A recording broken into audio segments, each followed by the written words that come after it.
we'll start off with some questions about one of your former clubs, Liverpool, and then we'll just move on to some general questions after that. So I presume, did you see the match against Newcastle on Saturday? I couldn't see the 90 minutes match because I've been playing in the ice hockey charity game. All right, yeah. So I saw the highlights afterwards, and I was delighted with the result and generally with the overall play. Yeah, they got off to a fast start, obviously 2-0 up after sort of 18 minutes, and then got Newcastle down to 10 men. So that's 2 wins in a row now for Liverpool. Do you think that's the sign of them turning the corner, or do you think it's just papering over the cracks at the moment? I think that I watched the game against Everton, and I thought, that was the best game they have played in a very, very long time. And that was kind of the old Liverpool, we like to see. And, that was a very important game for them. Derby is always a tricky game. And I thought, they have been much better side from the start till the end of the game. And obviously, Newcastle, to go to Newcastle after that, they have been playing really, really well. They have a great season so far. And it was kind of like a 6 points match, because Liverpool is obviously trying to get to the Champions League spot for the next season. Exactly. And they knew that, that game was very, very important. So to win the way they did it, I think they're coming back slowly. Yeah, I was going to say, so obviously the top 4 is probably the aim now. They've got 2 games in hand on Newcastle. Look like they're the form team. Do you think they can go on and make that Champions League qualification? I think they can, because, obviously, they had a lot of injury. I mean, nothing was going really, really the way Liverpool wanted to, right from the start of the season. But they had a lot of injuries. The form was not the best, but I think they're coming back. Also, the injured players are coming back, which is very important. The bench is starting to be also, much more stronger than for the last 2-3 months. So, and I think they proved it. They proved it in the last 2 games that the confidence is coming back. They start to play the way they have been playing for the last couple of years. They won 2 very, very important games. And and they have 2 games in hand. Obviously, you still have to win the games. Yeah. I think they know if they win the games, they're going to be only 1 point behind Spurs. That's right. Yeah, they have it's in their hands. I think if they can play till the end of the season the way they have been playing the last 2 games, I think they're gonna qualify. I think now that obviously you've got the Champions League coming back into the equation tomorrow night, massive game against Real Madrid. Do you think Klopp's going to set his team up cautiously, or he's going to go out aggressively and try and get the tie won in the first leg? I mean, it's not the Premier League, right? I mean, it's Champions League, where basically you played 2 games, home and away from home. That's right. Yeah. Right. I mean, historically, Liverpool in Europe is very, very strong, especially when they play at home at Anfield. But they're going to be facing the best team in the world, officially the best team in the world at the moment. I mean, they lost against them in the Champions League final too, so it's going to be a huge game. But I don't think that the first game is going to decide anything. I think it's going to go all the way to the second game. So, I don't really know. I think that he's going to go with the same team probably that he has played at Newcastle. And Liverpool, way they're always going to go forward. They will always try to score goals. So I don't think they will be defending the result or anything like that. I think they're just going to go for it. Just play their natural game. And now that obviously there's no away goals, don't count double anymore. Do you think that will make for a more open game? I think that's one of the rules that actually have made better change to the Champions League. I think that's the way it should be. And I mean, even if you get I mean, two goals at home, you can still score two goals away, and there's no difference between that. So I think, that is a great rule. I think, I like that rule. Yeah, I think we saw in Man United against Barcelona last week how open that game was as a first leg. No team was really playing cautiously, both going for goals. Makes for a much better spectacle. Yeah, I'd agree. Obviously, Liverpool, we've got Darwin Núñez and Mohamed Salah looking like they're linking up much better now. They've actually created a goal-scoring chance for each other every 52 minutes in the Premier League. Does that surprise you, that statistic, that they've been so productive? It is a great statistic, I mean, I think it shows you that, they link between each other really, really well. They both great players. Nobody's really surprised that Mo Salah, is in such a numbers. I mean, Nunez was, he's kind of criticized, from the beginning of the season, but nobody can take away. I mean, he's trying, he's working hard. And I think, all he needs is just to score a little bit more goals, to make everyone happy. But you can see that he has the ability, he has the quality, he is working hard, he's playing for the team. So I'm not surprised with these numbers. I think, yeah, they look like they're coming into their best now. And obviously Cody Gakpo is another addition. What do you think is Liverpool's sort of most optimal front three, given that players are coming back from injury now and Klopp's got so many options now? Yeah, well, I mean, Gakpo is a great addition to the team, especially, I think, he scored 2 goals in very important 2 last games, which I think is going to help him, that is going to build his confidence, much higher. And I think, he will be starting to be like, important player for Jurgen Klopp till the end of the season. But in my opinion, if all the players are fit, I don't think he will be starting. I think that Diaz, Nunez, Salah will be the 3 top players that will be starting most of the games if Jurgen Klopp would have everyone fit and ready to play. Yeah, he's still got Diego Jota as well. Great options, really. Firmino. I mean, there's so many great players that can start the game, but I still think that those 3, if they are fit, they should be the guys that, they should be starting the games. Yeah, it's almost like Diaz being almost forgotten about because he's been out for so long. But once he comes back, it's another good option that he has up front there. So in terms of strengthening the team going forwards, obviously the forward line looks like it's set now for the foreseeable future. But in midfield, Liverpool have been linked with Mason Mount of Chelsea. Do you think he would be a good addition to the team? I like him as a player, don't get me wrong, but I don't really think that we need. I mean, he's. I mean, we have like six players like that, in the team. So if you're going to buy him, is he going to play? Is he going to be the key player? I mean, I don't think so. So I like him as a player, but I don't think he's the kind of player that we need. He's not the right fit. Obviously, Liverpool have got Stefan Bajcetic, so young, and came through 240,000 they paid for him. It could be one of the biggest bargains in Premier League history. I think it is already. I mean, already, yeah. Obviously because of the injuries, he got the he basically is showing in the youth, that he is a very, very good player. So that's why he's training with the first team. That's why Jurgen Klopp likes him.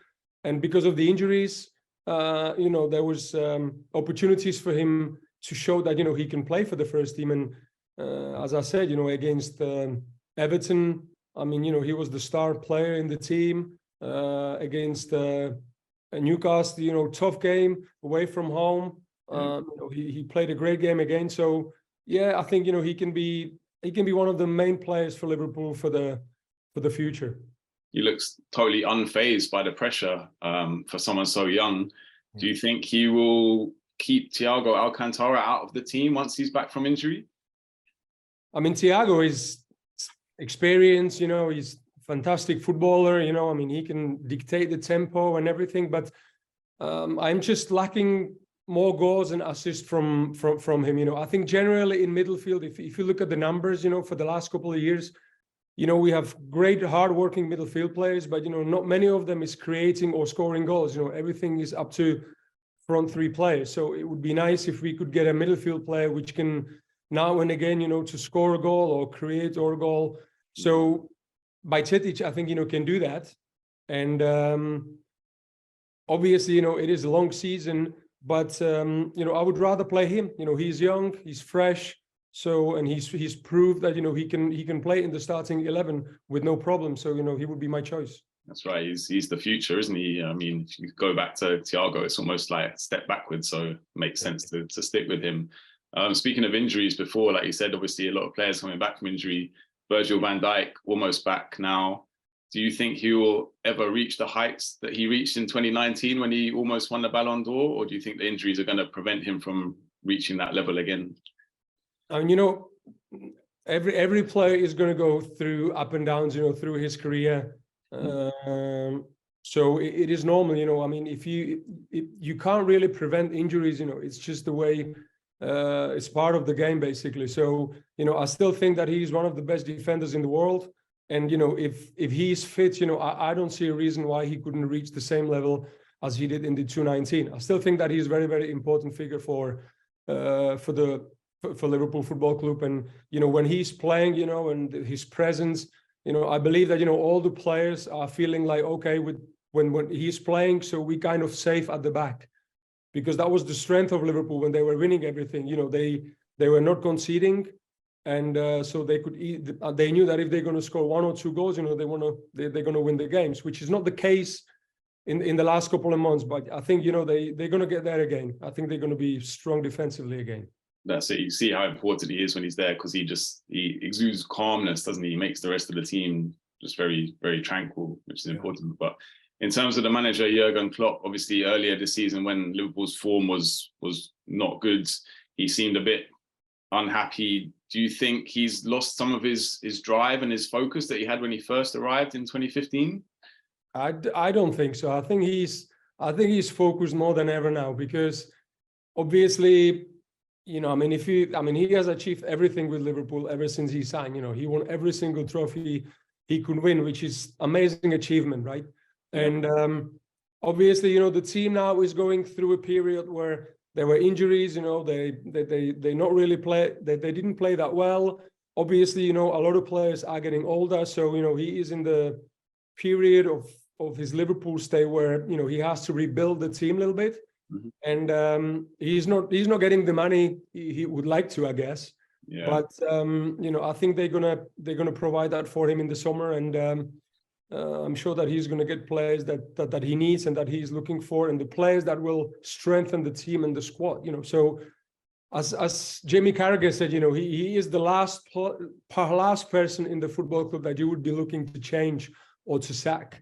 I think he's more focused now than ever. So I'm excited. He's the right man for Liverpool. I suppose, looking from his perspective, if he gets the money that he feels like he deserves from what he's achieved already, Jude Bellingham is the person that's been spoken about the most in terms of a kind of revolutionary signing, someone that they can build the team around. But if Liverpool don't make the Champions League next year, do you think he would have second thoughts about coming? Maybe he'll delay his decision a year or two? I still think that if it's going to go down to money, Liverpool won't be able to compete for him, with the other teams. So it would have to be Bellingham to say, listen, I want to go to Liverpool no matter what. That's in my opinion is the only way, that he can end up in Liverpool, because he's such a great player, and there will be different teams with more money after him. Chelsea, it looks like they can buy anybody these days.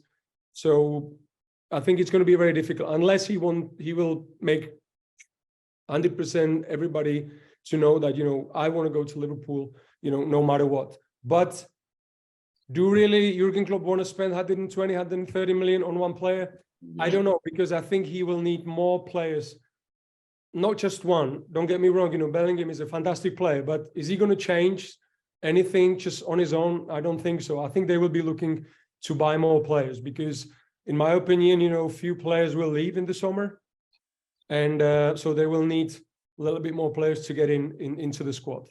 That's interesting. You should say that. Which players do you see leaving the club? Someone like James Milner has been there a long time, but yeah, he's done an unbelievable job, and you can obviously, he can play in any position, and he will give you 150%. Anytime he will be on the pitch. But I think his time is up. Liverpool should be looking for younger players. Yeah, that's just a part of the game, right? That's just normal. I just think that he should be one of them. Fair enough. What about Jordan Henderson? Obviously being club captain for a long time now, has he still got some more seasons in the tank? I still think so. I still think that he is probably the heart of the team. On the pitch and in the dressing room, at the training ground. I think he's very, very important for the team and also for Jurgen Klopp. So I wouldn't like to let him go. I think he still has definitely maybe 2-3 years, in his bag for Liverpool. He's still probably a big influence in the dressing room as well, right? So someone like that is more valuable or equally valuable off the pitch as they are on the pitch, perhaps. So yeah, I think that makes sense. No, he's very important for Liverpool. I think that's why Jurgen Klopp is not going to let him go. Moving on to another club in the Premier League who's struggled this year, Chelsea. Obviously, another defeat for Graham Potter now. The club, the board say they're supporting him. The fans seem to be turning on him. Do you think he's close to the sack now? Where does it stand? I mean, I think so, yeah. I mean, ever since he took over, they don't really have good results. To be honest with you, I didn't see them to play. I can only judge by the results. So I don't really know how they play, if they have improved or if they are better than with the manager before. But result-wise, they're not doing really, really well. And now they have spent over 650 million euros or whatever, in January, which is crazy. It's just, it's just mad. And they're still not getting the results. So I think, I don't think he's going to survive till the end of the season. I would be very surprised. Yeah, I think I'd agree there. It's not looking great, is it? In terms of the title race, it seems to swing one way, swing the other way. Obviously, Arsenal lost to Man City on Wednesday. Then they beat one of your other former teams, Aston Villa. Thrilling match. I don't know if you saw that one. Yeah. It looks like the title race is going to go down to the wire. Man City dropped points. How do you foresee it playing out? Well, I think, as you said, I mean, it's like a roller coaster at the moment, right? I mean, a couple of weeks ago, everyone was saying that Arsenal is easily going to win the league.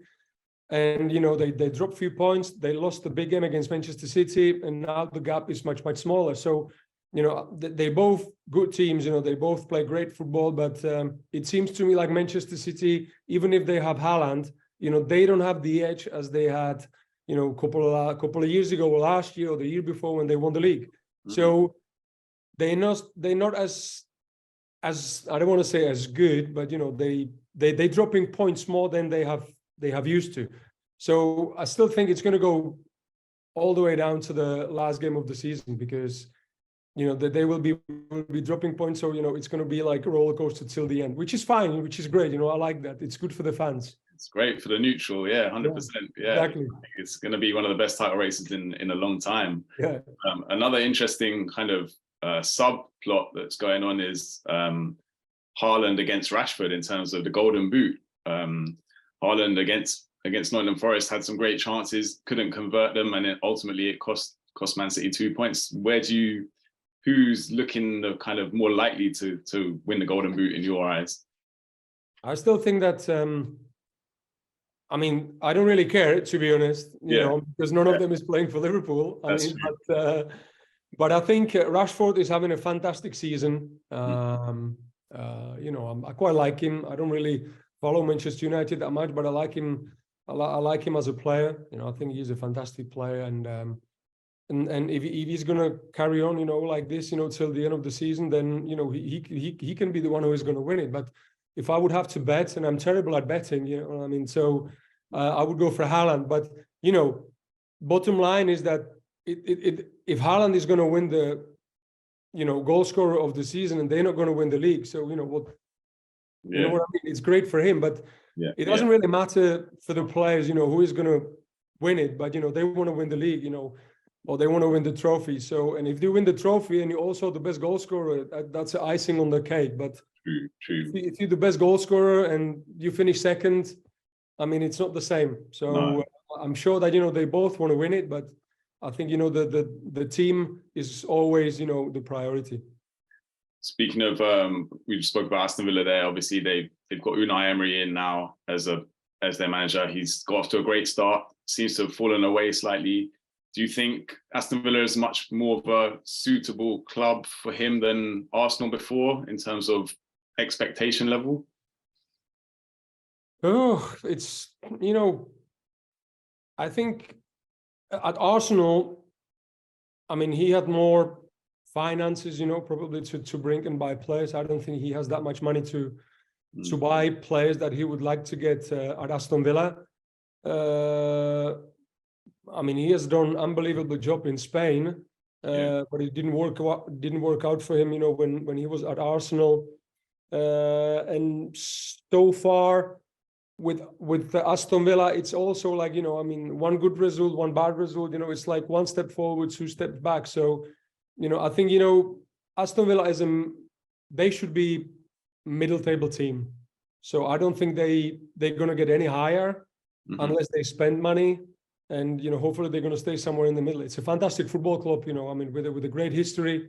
Yeah. So I think he's at the good place. He's at the right place at the moment. Right place. Do you think, in terms of Mikel Arteta, one of the youngest managers in the league, seems to have galvanised Arsenal? He's got a lot of young players playing for him. Do you think players prefer playing for a young manager like Arteta, someone who's so energised and vibrant on the touchline?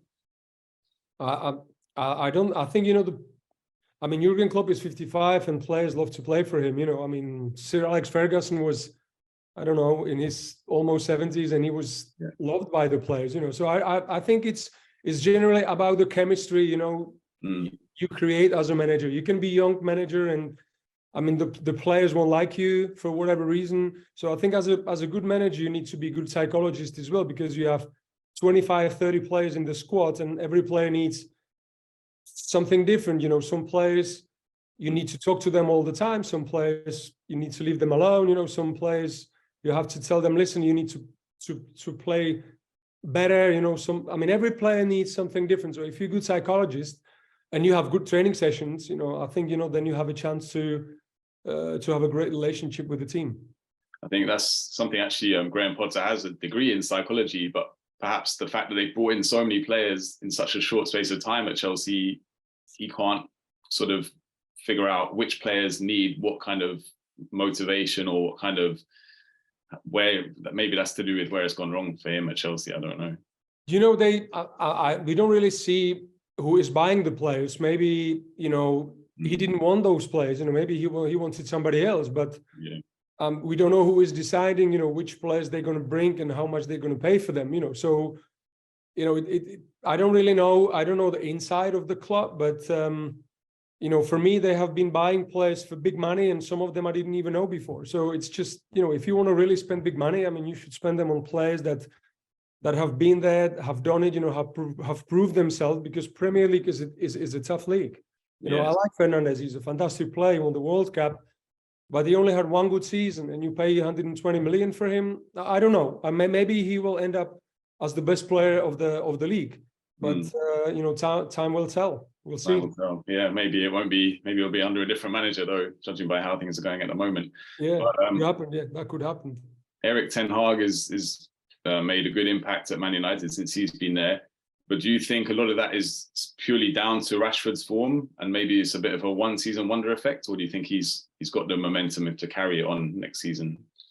I think, you know, he was the manager has been under pressure ever since he signed the deal with Manchester United. Obviously, I don't know what was going on between him and Ronaldo, but, you know, nothing was going their way when Ronaldo was there. I think, you know, the atmosphere in the dressing room was not really good, and you could see the results were not there. Ever since he left, you know, everything has changed, and they started to get the results. So I think, you know, the atmosphere now is not about one player. Now is about the team. I think, you know, that's the main reason why they, you know, playing much better, why they playing better football, why they scoring goals. And I mean, if you look at Rashford's age and how many goals he already scored, he's a great player, and he proved himself. So I don't see a reason for him, you know, to have 2, 3, 4, 5 seasons like that, you know, in the future. He's a great player. I think he has the ability to play like this every single year. Yeah, I think it's just the last 2 years, perhaps he wasn't fully in the right mind frame. Now he's back. Ronaldo's gone. There's just a lot more togetherness at the club. And I think, obviously, it's the Carabao Cup final this weekend against Newcastle. How do you see that going? Do you think that's got a Man United win all over it, or it's going to be closer than people think? I mean, it's one game. It's one game. I mean, you know, Newcastle. It's going to be like the game of their lifetime for Newcastle. They haven't won a trophy years, right? And too much pressure on Newcastle. No, I don't. I mean, that's what you want, right? As a player, you want to play in the games where you play for the trophy, so they have a chance to bring trophy to Newcastle and celebrate that with the fans. You know, that would be great, because they have a great season. and to top that with a trophy, that would be amazing for them. But I think, Manchester United as well, they haven't won anything for a couple of years. So, they definitely want to bring the trophy, back to Manchester. So if I would have to bet, I would go for Manchester United. Yeah, I think I would agree with you there. I think it would be great to see Newcastle win a trophy, but perhaps they're not quite there yet. Maybe you give another season or two. Going on to VAR, obviously been a lot of controversy the way the referees have been using VAR. Lee Mason was actually sacked as a result of the blunder he made in the Arsenal-Brentford game. Why do you think they're struggling so much? In other leagues, it doesn't seem to be such a problem, but in the Premier League, they seem to really be having a bad time of it. I mean, right from the start, I am not a fan of VAR at all. I think it was much, much better when we didn't have it. I mean, referees have made mistakes before. They do make mistakes now, with VAR, which you would think, if you're watching the games and I mean, you can see the foul or whatever, from 6-7 different angles, and still, they can't see it. So, it's just, sometimes it's ridiculous. I'm not a fan of VAR, and I don't know. I don't also, the referees on the pitch rely on the referees behind the screens too much. I think, sometimes you can see it is offside. It's clear, they're still waiting for them to confirm to their ear it is offside because they don't want to make mistakes. I think it's wrong. They just don't want to make any bad decision. It's almost like they're resolving themselves or taking the responsibility away from themselves and then just leaving it up to VAR. So it's frustrating as a fan when you're in the stadium as well, because you don't know exactly what's happening. All you can see is the purple screen, right? Exactly. And also, I mean, you score a goal and then you kind of celebrate 50-50 because you don't know if they're gonna find a handball which was like 40 seconds beforehand. And as Jurgen Klopp said, the only goal you can celebrate is from the set piece, like a dead ball. If you score, you can celebrate because they're not gonna find anything on the VAR. But other than that, I think it took something out of the game, in my opinion. Take some of the spontaneity out. I agree. Yeah, even Jorginho's goal against Aston Villa, some of the Villa fans were saying that 2 Arsenal strikers were kind of in the line of sight of Emiliano Martinez, worried that might get disallowed, but fortunately not. I'm an Arsenal. And sometimes I'm confused. What is actually the rule of offside and what is the rule of handball? And if someone kicks the ball to your hand, it's a handball, and if you control the ball and your second touch is your hand, I mean, that means you have a poor first touch. It's not a handball. So I just sometimes, I'm confused myself. I mean, it's just, I would get the VR out of the game if I could. Yeah, I agree. Switching subject slightly, I remember back in the day you scored 2 free kicks in the same game against Tottenham, I think. Is that correct? Yeah, for Portsmouth, yeah. For Portsmouth, yeah, excellent stuff. Who do you think is the best free kick taker in the Premier League right now?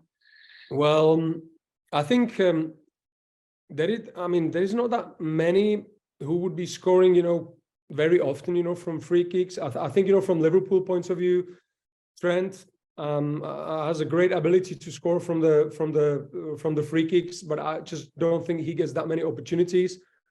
But I think, Ward-Prowse, from Southampton, I think, he's probably the best in the league at the moment. He scored one the other day against Chelsea again. He just seems to have that ability to get it up and down over the wall so quickly, doesn't he? Yeah, it's a great technique that he's using, and it works for him. Obviously, I'm sure that he's practicing, every single day. A couple of free kicks, and it works for him. So I think he's the guy. I think he's the one. He's the man at the moment. Yeah, fair enough. In terms of the amount of money that Premier League teams are spending in January and in transfer windows in general, I don't know if you saw the statistics. They almost spent, I think they spent more than La Liga, Serie A, and the Bundesliga teams put together. So with that in mind, it's almost like they should be winning the Champions League and the Europa League just purely because of the money they spent. Do you see an English team winning both competitions, or do you think there's other teams out there that will got more experience?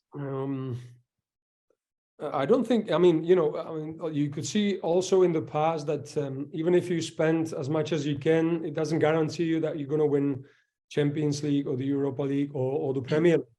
True. But obviously it will give you the option or the edge, to basically maybe have a stronger squad, better bench. So it's I just think, if you think about it, it's the middle of the season, and they have spent so much, I mean, how much they're going to spend in the summer, it's just crazy. But there is also, so many other teams, not just in Premier League. I mean, you have Real Madrid, Barcelona, but I think that, Premier League is definitely the best league in the world, in my opinion. But that still doesn't guarantee, they're going to be the best in Europe or the best in the world, That's it. Obviously, there's Bayern Munich and PSG are battling it out in the Champions League at the moment. Either of them could realistically go all the way too. So yeah, but I still think that, I mean, I love Messi, so I do watch Paris Saint-Germain, quite often. And I mean, even if all three, if Mbappe, Neymar, and Messi are fit, I still think that I don't think they're going to win it. I just don't think, defensively they are strong enough to face the other best teams in Europe, But maybe I might be wrong, but I just think that, they're always missing the last step to win the Champions League because of that. Yeah, it seems like they focus too much on attacking and signing all the attacking players and forget about the defensive side of the game. But someone who you played with, Steven Gerrard, he recently lost his job, same as Frank Lampard. Which of those two do you think will get back into the game management-wise faster, and where do you see them sort of getting back into the game? Well, I don't know.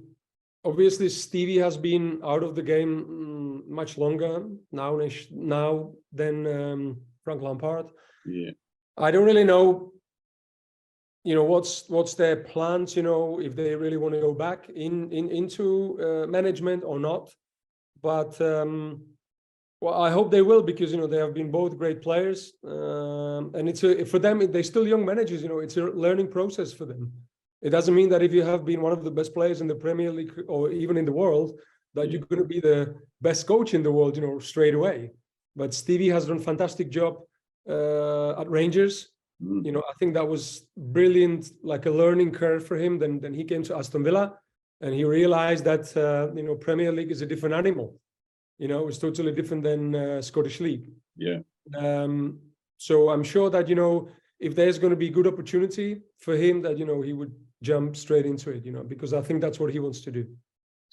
And Frank Lampard obviously hasn't worked out for him at Chelsea or Everton now. Do you think it's time for him to step down? Remember, he was at Derby before things worked out for him. Then maybe.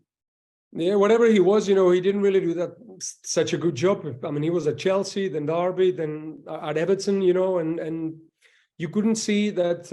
I mean, nothing has changed basically. I've been watching Everton for a bit, and ever since he took over, nothing has changed. So now they have a new manager, and they play totally differently. They won 2 games out of 3.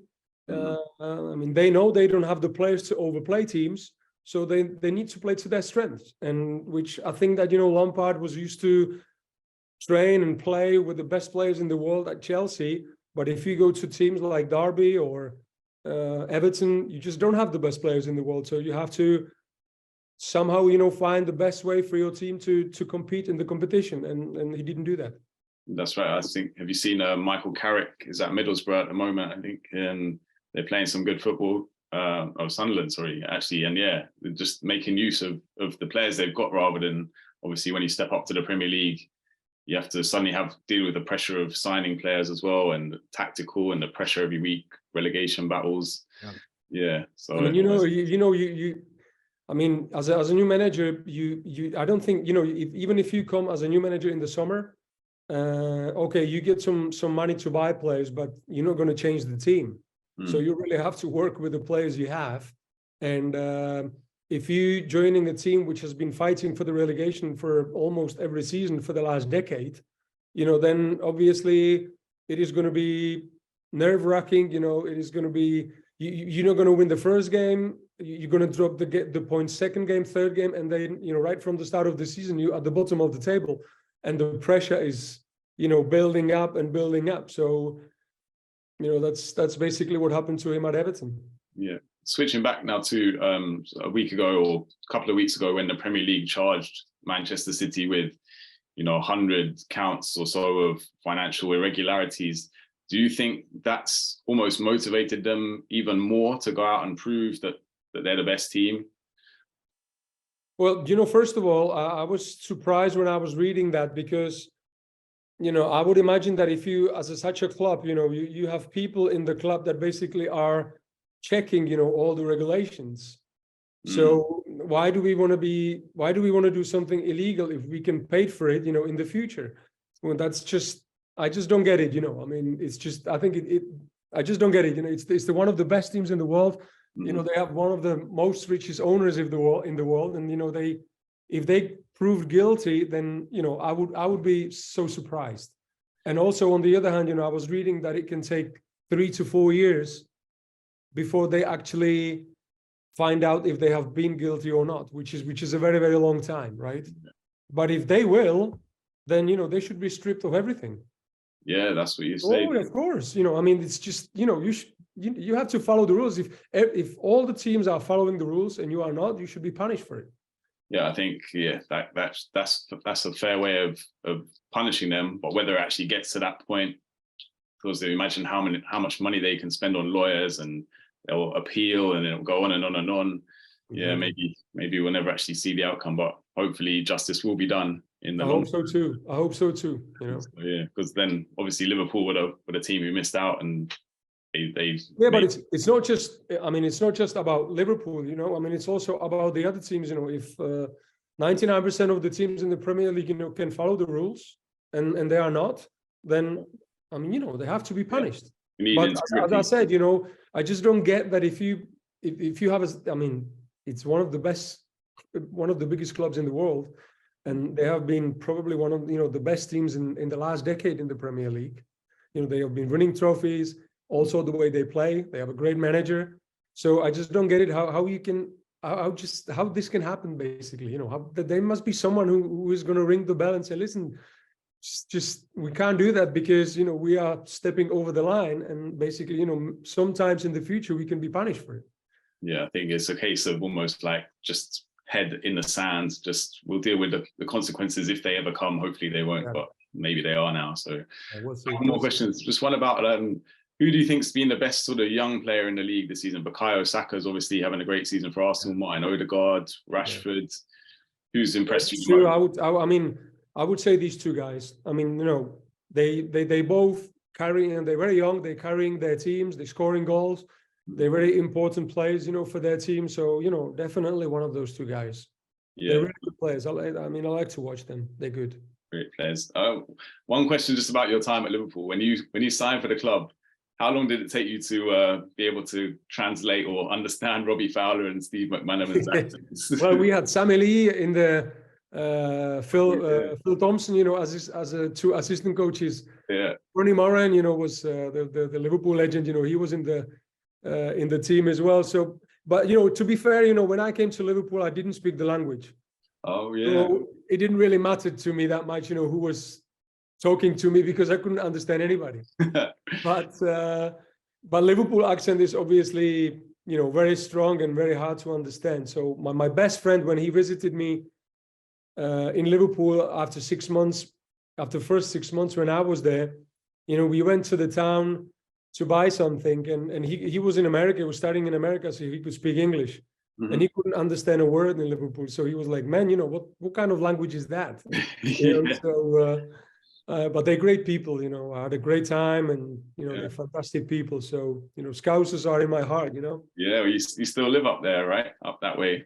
South No. I live in Prague. Oh, you've moved back to Prague. Okay. Yeah, I'm a long time ago. Yeah. Well, I came to Prague after Aston Villa. Then I played a year and a half for Sparta Prague, but I had so many problems with my knee, so I decided to basically hang up my boots, and I'm based in Prague. I see. Now you're playing ice hockey instead. Yeah, we have. We play 3 times a week. All the former football players, we have a team, so we play like 3 times a week. So it's good fun. I like it. So when you first moved to Liverpool, then did they have a translator for you, or is it? Yes. Oh, okay. Yeah. I see, right. Yeah, they had a translator. I mean, you know, on the pitch is easy because, I mean, you play football all your life, so it's kind of, that was the safe place for me, you know, when we were training or when we were playing games. I mean, the hardest times were in the dressing room or when we were traveling on the coach. Yeah. You know, I couldn't make any conversation with the guys, but, you know, the group we had was, you know, most of them were my age, and they really, like Stevie McManaman, Robbie Fowler, Jason McAteer, Phil Babb, you know, they took me under their wings and they were awesome to me. So yeah, you know, they were absolutely brilliant to me.